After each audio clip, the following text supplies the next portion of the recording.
Hello and welcome back to another episode of Power Rangers Lore. Today we'll be discussing none other than Carlos, the one-time soccer jock who was kind of a jerk to all heart, all man Carlos.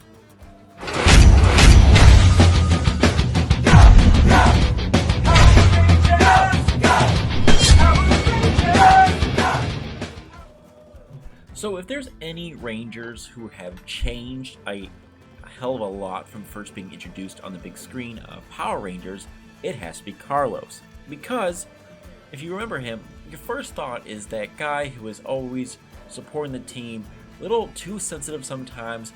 If he failed the group at all, he took it very heavily, and that's like the first thing you think about Carlos. However, there's a lot more to this character. When we first meet him, he is just a recurring character and kind of a snobbish soccer jock jerk, that kind of which we all go, wow, he became a Power Ranger? But he quickly changed through the interaction of the Rangers themselves and other teammates. But let's go into this character. Let's go from the very beginning when he first joins in on the Turbo era. He is a beginning player on a soccer team. However, he is super cocky and, well, he is really proud of himself and very hot-tempered. But it was under the coaching of Adam Park, the Green Turbo Ranger at the time, that he was able to realize that maybe he was a little too cocky for being a beginner player on a soccer team. Like, dude, this is just high school stuff. You need to calm down. You're not that good. But he was overly cocky, overly pretentious, and basically treated the ladies like he could get another one like that. And the one he did hit on the most was none other than Ashley. Don't tell Andros. Yes, that was the first thing. That's the first instance of us meeting Carlos. Is him basically going, I'm the best player on the team. I'm a badass. Hey, Ashley, you want to get together and hook up later? And she's like, nah, you basically extremely cocky. I don't want to deal with you. That's how that works.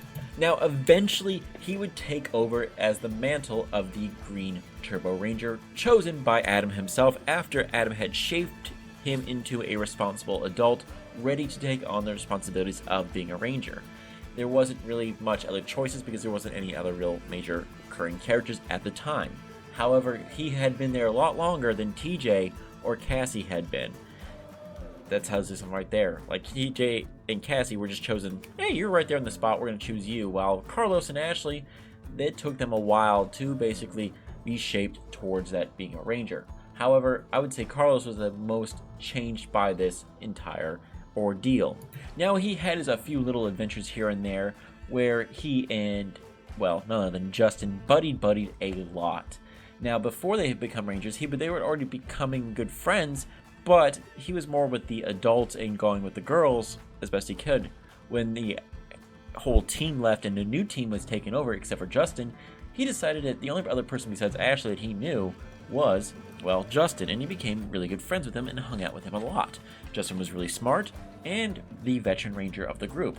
While he had no chance with Ashley because she basically said that to him, he didn't really go after Cassie, and he kind of left all the teamwork too. And with TJ, he was basically just, well, working with him. There was a second in command there, and kind of didn't really hang out with him too much besides play baseball. But his major passion was always soccer, and the only other person who got to play soccer with was Justin. Tells you right there. That's why he was working up with Justin.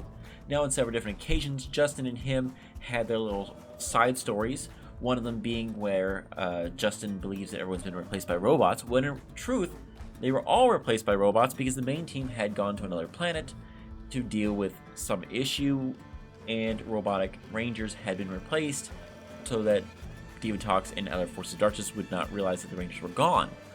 However, the robot that was Justin didn't know he was a robot, and that causes a lot of problems. I've always said multiple times, never let robots not know they're not human. It causes psychological damage to the processing frame. That's how you get killer robots, guys.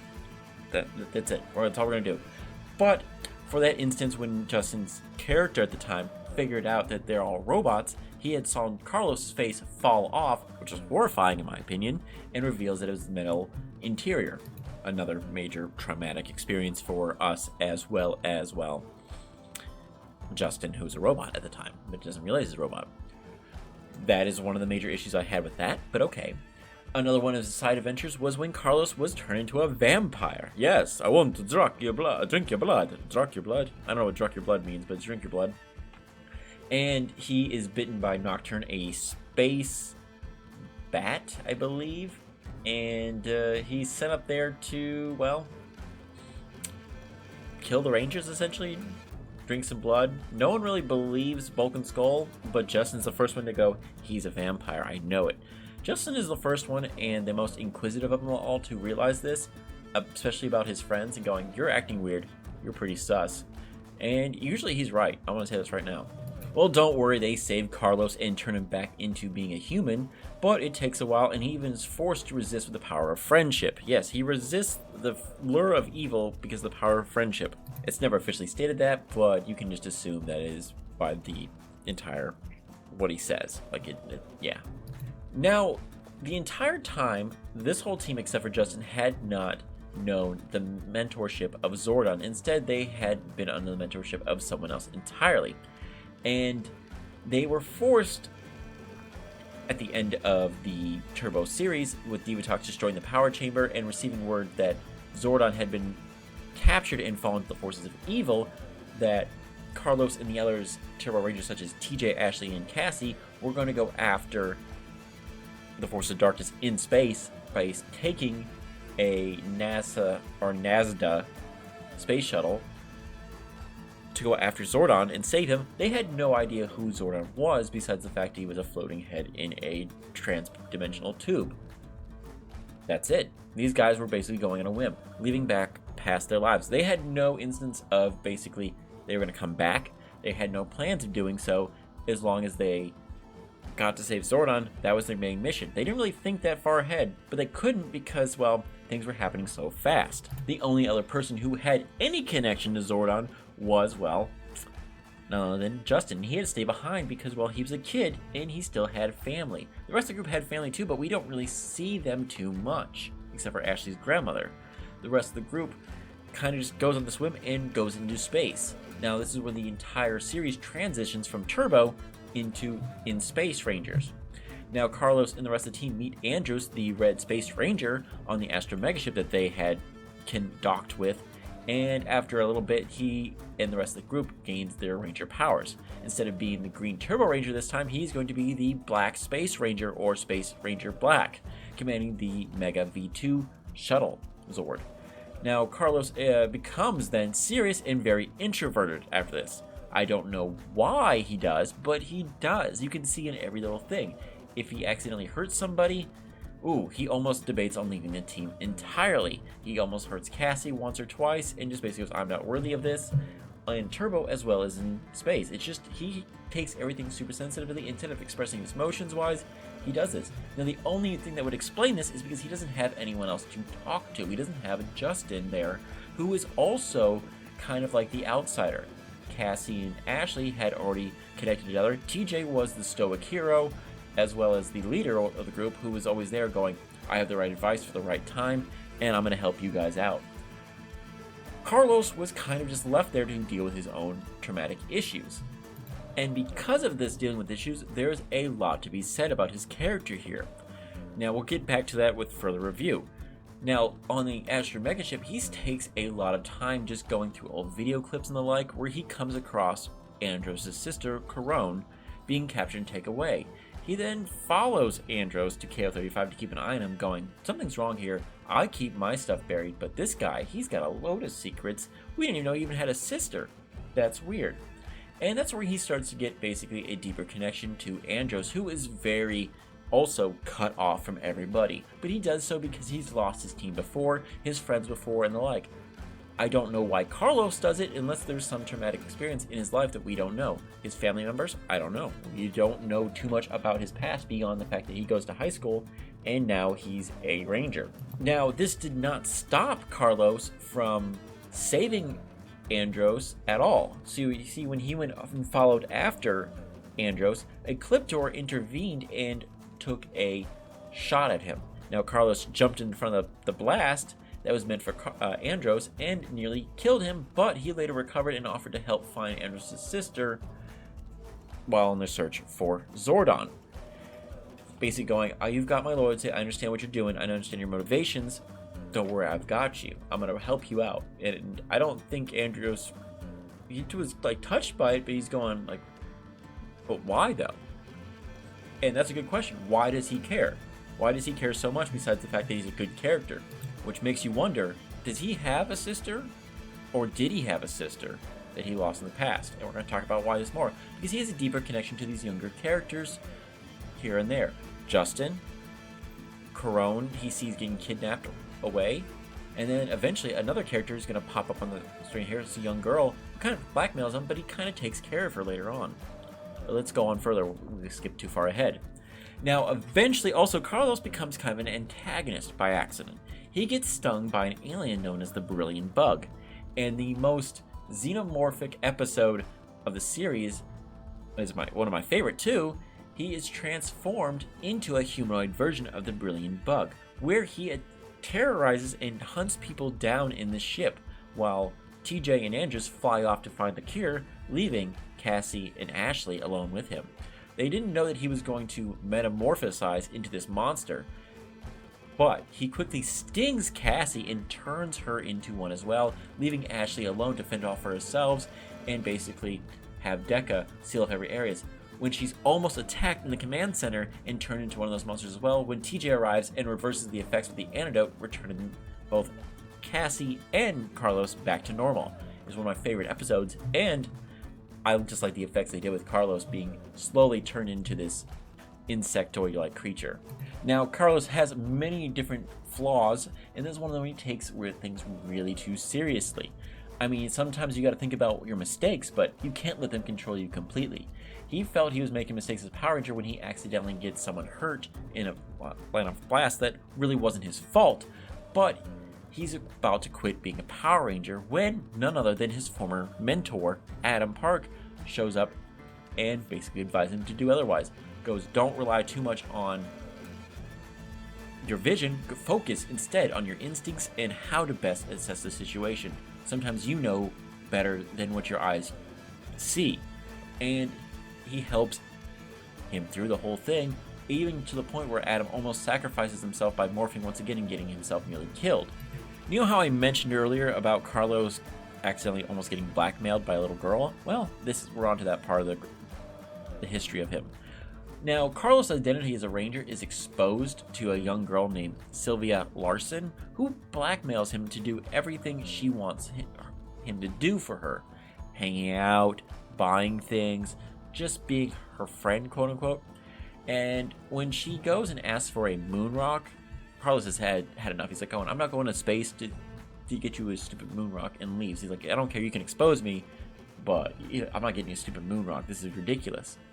And that goes to show you, like, he wasn't defending the rest of the Rangers about their identities because she didn't know their identity. She just knew his identity, and he knew he couldn't let it out. But he kind of went beyond doing so. He could have found some other way to like deal with this situation. Who's gonna believe a little girl in truth that, oh, this person's a Power Ranger, and he'd like prove it?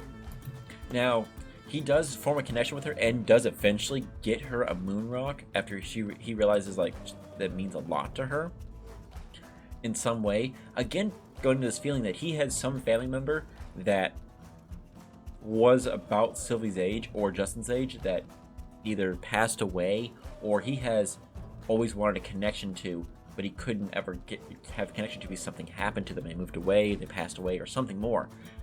There's a deep void in his life that needs to be explained by this connection to all these characters that are younger that he seems to be being the big brother for always. And it tells you, if he had mentioned this as a character, it's a dark little backstory, but I think it'd be great to add to his entire backstory to open up to his entire character. Because Sylvie brings up, again, just hanging out with Carlos and the rest of the group. She doesn't know the rest of the Rangers who they are, but she knows definitely that he's a Ranger, and she's hanging out with him, and he doesn't have really a problem. She doesn't like threaten him to do anything against him or like expose him if she doesn't buy him a drink at the time.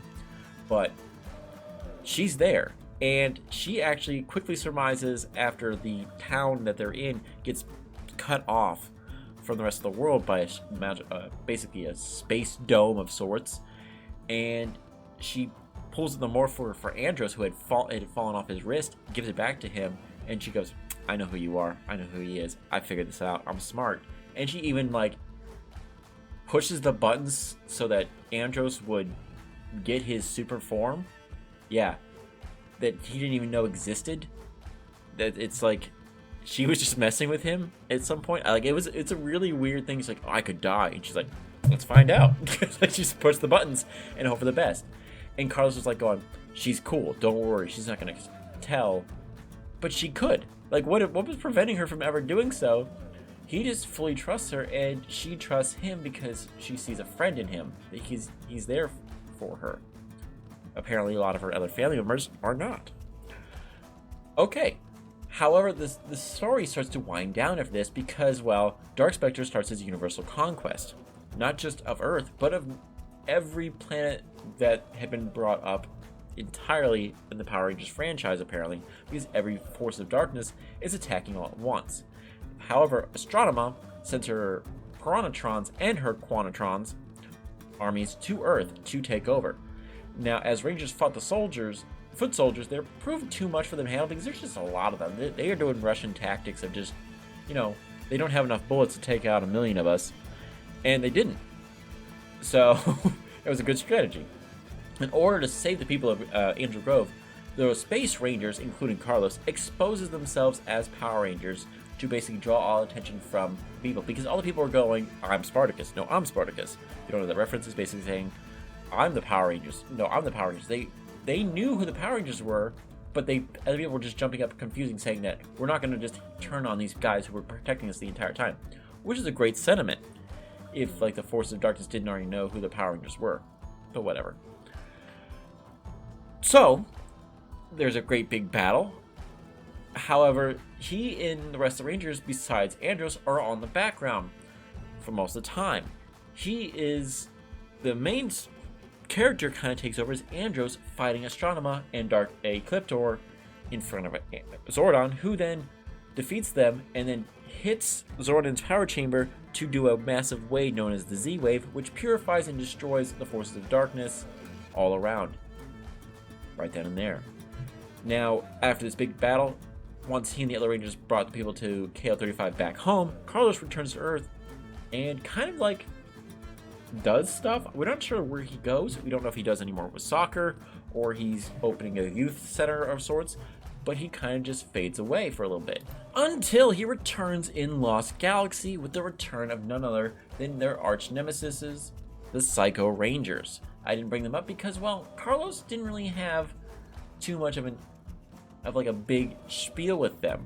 He got his butt kicked along with the other Rangers, but it wasn't like a big game-changing thing for them. Yeah, they got their butt kicked, but it wasn't like, again, a big thing. Like, it wasn't like kids dying or getting turned into the brilliant bug.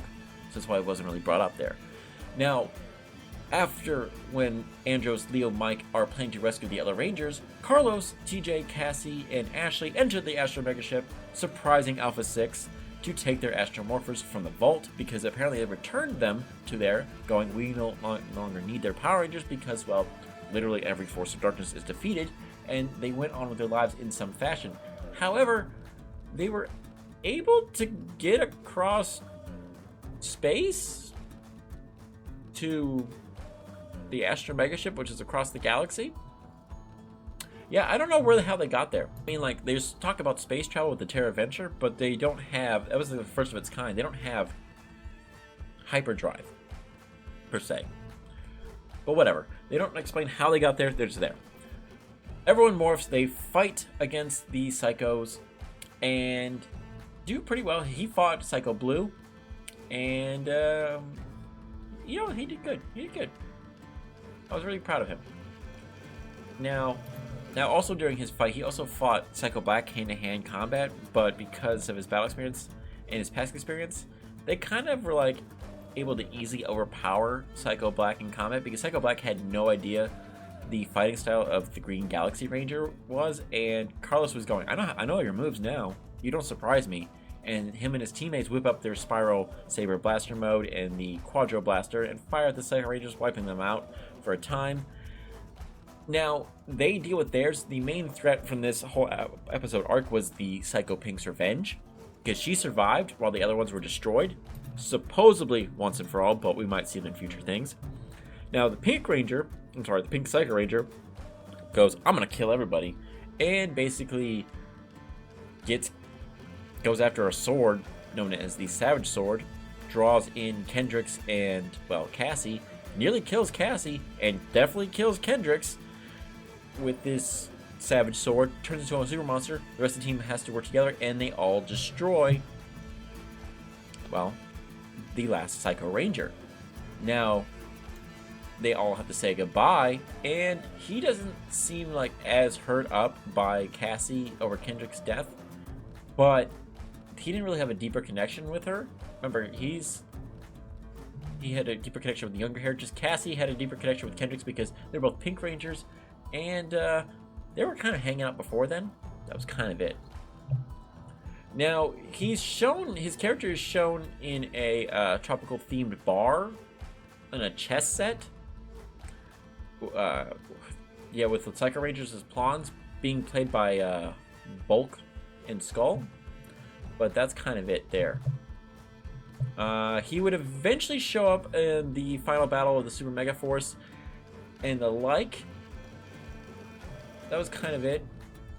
Again, there. He didn't really do too much besides, I didn't think he'd take off his helmet at all. I don't remember him taking off his helmet. He's talked about in Dino Fury. That's kind of it in there. And then Wanted Only Ranger, you can see his character amongst the group of captured Rangers by Rita. So the toy form of him is there, but not his actual, well, actor form is there. Now, let's go into his quick personality little trait here. I didn't do this with everything else because there's just a lot here to talk about. Now, in the personality for Turbo that was first introduced, this is to quote directly from the Wikipedia page. In his first appearance, Carlos was a proud and hot-tempered soccer player who only focused on to be the star player of his team and win. He showed no interest in teamwork until Ashley and his coach, Adam, encouraged him to show some. Over time, as a Ranger in both of his seasons, he shows plenty of growth and responsibility and becomes more of a loyal and caring individual. Okay. But that's all we know. There's no family or connections or anything else. This is all happens in like one episode. Like, the first episode of his appearance, and that's it.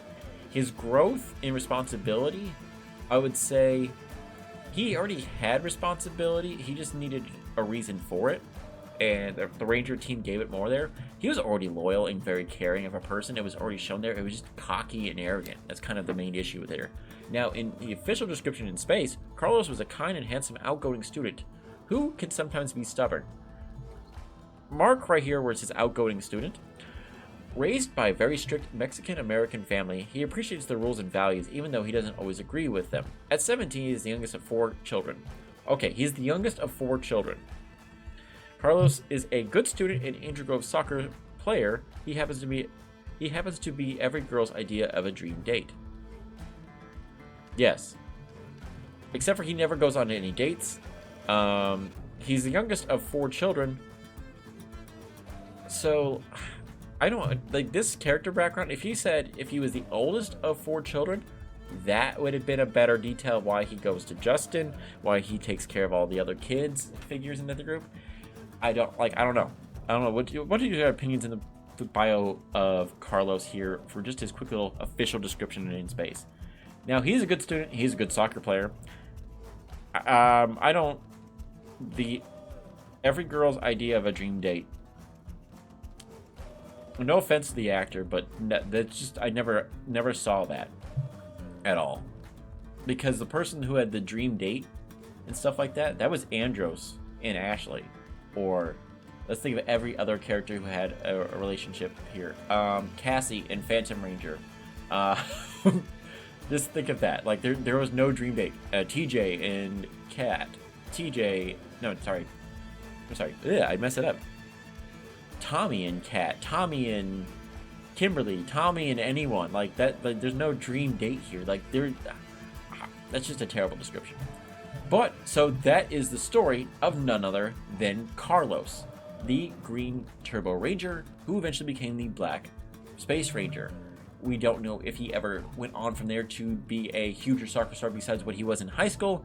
And that's kind of sad. I really want to know more. And you know what? Next time I see his actor, I'll ask, do you think he was in soccer? Or are you okay with this storyline background? Who came up with that? Hope you guys enjoyed. Until next time, have a good one, and may the power protect you always.